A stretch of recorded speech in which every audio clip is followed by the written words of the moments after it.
in front of a few dozen spectators. Her career record on the main tour amounted to 2 victories. 2. She had never beaten a top 40 player. She had never played in a stadium that seated more than 1,000 people. And she was about to walk into a 13,000-seat arena carved inside an NFL stadium and reduce a 5-time major champion to 32 unforced errors in straight sets. The scoreline reads 6-2, 7-5. It took an hour and 37 minutes. And if you watched only the final numbers, you might assume Swiatek simply had a bad day. You would be wrong. This was not a passive collapse. This was an active demolition executed by a player who understood, with preternatural clarity, exactly where Swiatek was vulnerable and exactly how to stay there for the duration of the match. To understand what Eala did, you have to understand what Swiatek's game demands from opponents. Swiatek builds rallies on heavy topspin, particularly off the forehand, dragging opponents behind the baseline where the ball kicks up around shoulder height and forces defensive replies. Her rhythm depends on controlling the depth of the rally, pushing opponents backward, then shortening the angle when they are pinned deep. The conventional response is to absorb, defend, wait for the error, and try to survive. Eala did the opposite. She walked into the fire. From the very first return game, Eala positioned herself inside the baseline. Not a step inside. 3-4 feet inside. She stood where most players stand to receive a second serve, except she stood there for first serves too. Swiatek's first delivery averages around 170 kilometers per hour on a good day, not monstrous by tour standards, but enough to demand respect. Eala gave it none.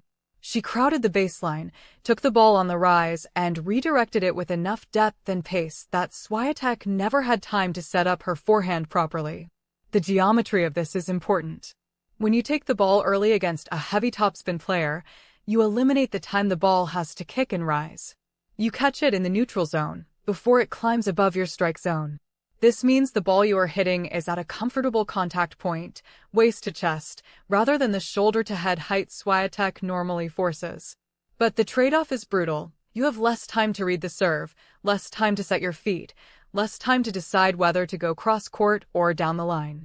Mishits and framing errors are the likely consequence for most players. Eala accepted that trade and won it overwhelmingly. She produced just 12 unforced errors across 2 sets while standing in no man's land for the entire match. That number deserves repetition. 12 unforced errors. In a quarterfinal. Against the world number 2. While standing inside the baseline on virtually every point. The risk profile of that positioning should produce significantly more errors. The fact that it did not tells you that Eala's hand speed, her timing, and her ability to absorb pace with a compact swing are genuinely elite attributes already, even at 19. There is another dimension to Eala's return positioning that specifically disrupted Swiatek's game. Swiatek has long relied on a pattern after serve, hit the first delivery with enough spin to push the returner back, then step into the court herself and dictate the third ball. Her serve+1 game is how she consolidates service games efficiently. But when the return comes back deep and fast, because the returner is standing 5 feet closer to you than expected, there is no +1.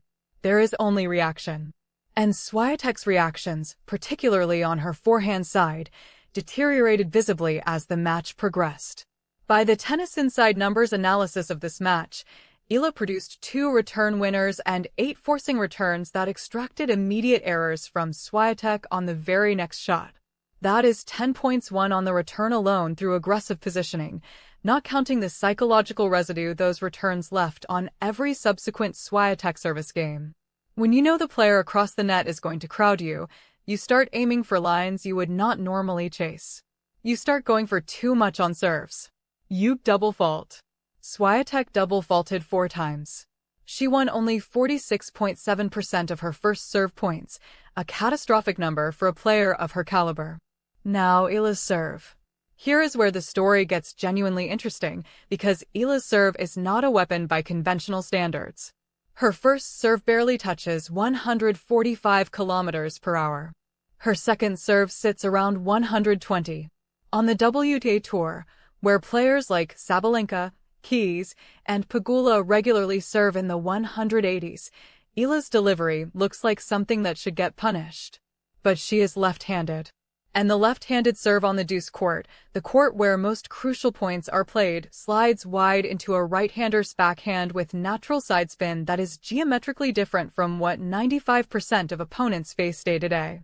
Swiatek could not solve it. The spin took the ball away from her body on the deuce court, pulling her wide and opening the court for Eala's forehand on the next ball. On the ad court, the same left-handed action pulled into Swiatek's body, jamming her and producing weak returns that sat up for Eala to punish. The speed was irrelevant. The movement, the angle, the discomfort, those were what mattered. Eala held serve in 8 of her 10 service games. Against the world number 2. With a serve that would not win a speed contest against most WTA players. The tactical architecture of this match reached its most revealing moment in the second set. Swiatek, who had been thoroughly outplayed in the first set, found something approaching her normal level midway through the second. She broke Eala to lead 4-2. The stadium shifted. Momentum is real in tennis, and Swiatek on a roll is one of the sport's most destructive forces. When she gets ahead, she historically accelerates. She has won more love sets than almost anyone in the current game. A 4-2 lead for Swiatek often becomes 6-2 within 15 minutes. Eala did not change. She did not retreat behind the baseline. She did not start pushing the ball safely cross-court. She broke right back for 4-3, then held for 4-4. The decision not to adjust, not to play safe when the opponent had seized momentum, was the tactical equivalent of doubling down at the card table. Except Eala was not gambling. She had spent the entire match calibrating precisely where she needed to stand, precisely how early to take the ball, precisely which angles produced errors from Swiatek. She trusted that information over the emotional signal of losing 2 games in a row. The decisive game was the 12th. Swiatek serving at 5-6, facing elimination. 2 forehand errors, 1 into the net, 1 long, handed Eala double match point at 15-40. Swiatek then framed a forehand so badly it sailed high and long off the top of her racket frame. On match point, a backhand drifted past the baseline. 4 consecutive errors. 2 forehands, a frame, a backhand. All of them produced by the accumulated pressure of 90 minutes of being rushed, crowded, and denied time. Eala stood behind the baseline and went still. Her face did not change. She stared at the scoreboard. Then she stared at the giant screens showing her own image. Tears came. She later explained that she wanted to memorize the moment because nothing like it had ever happened to her before. I really tried to soak it all in, she said. I really wanted to keep that moment in my mind. She had arrived in Miami with her career at a crossroads. 19 years old, 6 years removed from the Philippines, living at the Rafa Nadal Academy in Mallorca since age 13. Junior U.S. Open champion in 2022. But the professional game had not yielded. She had spent months on the 125 circuit, unable to string together the kind of consecutive wins that build ranking points and open doors. She received a wild card into Miami because IMG, her management agency, also owns the tournament. The opportunity was manufactured. What she did with it was not. Consider the sequence. Round of 128, Katie Volinets, 6-3, 7-6. Round of 64, Yelena Ostapenko, the 2017 French Open champion, 7-6, 7-5. Round of 32, Madison Keys, the reigning Australian Open champion and world number 5, 6-4, 6-2. Round of 16, Paula Badosa withdrew with a back injury, giving Eala a walkover and an extra day of rest. Then Swiatek. 3 Grand Slam champions beaten. The first Filipino player, male or female, to defeat a top 10 opponent in the Open era. Only the 3rd wild card in Miami Open history to reach a semi-final, joining Justine Henin and Victoria Azarenka, both of whom were former world number 1s at the time. Eala was ranked 140th. Tony Nadal sat in her box during the Swiatek match. He had worked with her for years at the academy, overseeing her development the way he once oversaw his nephews. The image of Eala standing between Tony's nephew Rafael and Swiatek at her academy graduation ceremony in 2023 circulated widely after the quarterfinal. 2 years earlier, she was posing for photos with Swiatek as a starstruck teenager. Now she had beaten her in straight sets. "He's worked with me for so long," Eala said of Tony Nadal. "It's surreal." What made this performance particularly remarkable from an analytical standpoint was its completeness. Eala won 77 points to Swiatek's 59. She won 43 points on return. She converted 8 of 10 breakpoints. Her winner-to-error ratio was 17 winners against 12 unforced errors. Swiatek produced just 8 winners against 32 unforced errors. The differential is staggering. Eala did not merely survive. She did not merely defend.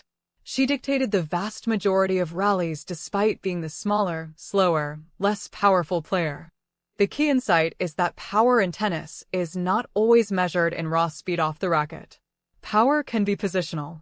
By standing inside the baseline, Eala created time pressure that functioned identically to pace. Swiatek felt rushed not because Eala was hitting harder, but because the ball came back sooner. The angles were tighter because Eala was closer to the net when she struck the ball. The margin for Swiatek to redirect was smaller because the reply was arriving before she finished recovering from her previous shot. This is a style of play that has historical precedent. Andre Agassi built a career on it. Seles did it instinctively. More recently, Ashley Barty used similar court positioning on hard courts to neutralize players with more raw power. But it requires extraordinary hand-eye coordination, supreme confidence in your timing, and absolute commitment. If you stand inside the baseline and hesitate, if you half-swing, if you try to play safe, the ball arrives too fast and you get overwhelmed. Eala never hesitated. There is a moment in the middle of the first set, with Eala already up a break, where Swiatek hits a first serve down the tee at 165 km/h. Eala is standing so far inside the court that she is practically on the service line. She takes the ball off the rise, barely a foot above the ground, flicks her wrist, and sends a return cross-court that lands 3 feet inside the baseline. Swiatek has no play. She watches it pass. That single shot encapsulates everything about what Eala did in this match: the commitment, the risk, the timing, and the result. Swiatek, to her credit, was honest in her post-match assessment. "She went all in," she said. "She made these returns in and pretty long, and so it wasn't easy to hit it back. She was pretty loosened up and just went for it." The phrase "loosened up" is telling. Swiatek recognized that Eala was playing without the internal braking mechanism that most players carry when they face a top-2 opponent. There was no self-censorship in Eala's shot selection. She saw an opening, she went for it. She missed some. She made far more. The aftermath is worth noting. Eala lost her semifinal to Jessica Pegula in 3 sets. The run ended, but what it left behind was irreversible. She broke into the top 100 for the first time. She announced herself as a player with a legitimate future at the highest level. She gave the Philippines its first genuine tennis star in the professional era. And she demonstrated a tactical template, aggressive returning from inside the baseline against heavy spin players, that other competitors would study and attempt to replicate. What separates a genuine upset from a fluky one is whether the losing player was beaten or whether she beat herself. In this match, it was both, and that is exactly how the best upsets work. Swiatek was not at her best. She was in a difficult mental stretch, carrying the weight of an Olympic disappointment, a doping case, and a coaching change. But she was not injured. She was not tanking. She was simply denied the opportunity to play her game by an opponent who refused to let her settle, refused to give her time, refused to stand where opponents are supposed to stand. Swiatek beat herself in the sense that she produced 32 errors. But she was forced into most of them by Eala's positioning, Eala's timing, and Eala's refusal to play the role of respectful underdog. That refusal, more than any single shot, more than any particular tactical choice, is what defined the match. Eala walked onto the court and played as though she had done this 100 times. She had done it 0 times. She had never been in a quarter-final at this level. She had never played in front of 13,000 people. She had never faced the world number 2. None of it showed. The composure was absolute. The execution was sustained across 97 minutes without any visible mental lapse. 19 years old. Ranked 140th, playing as though she had